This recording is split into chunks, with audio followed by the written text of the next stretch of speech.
నీ కళ్ళు తేటగా ఉంటే నీ ఒళ్ళంతా తేటగా ఉంటుంది. అనగా నీ కళ్ళు అపవిత్రం కాకుండా చూసుకో. నువ్వేమైతే చూస్తావో దాని గురించి నువ్వు ఆలోచిస్తావు. ఏమైతే ఆలోచిస్తావో అదే చెయ్యాలని చెప్పి తాపత్రయపడతావు.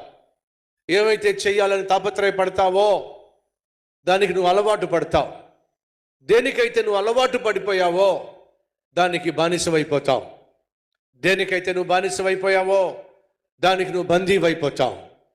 దేని చేత అయితే నువ్వు బంధించబడ్డావో అదే నిన్ను నిత్య నరకానికి తీసుకెళ్ళిపోతుంది. జాగ్రత్త.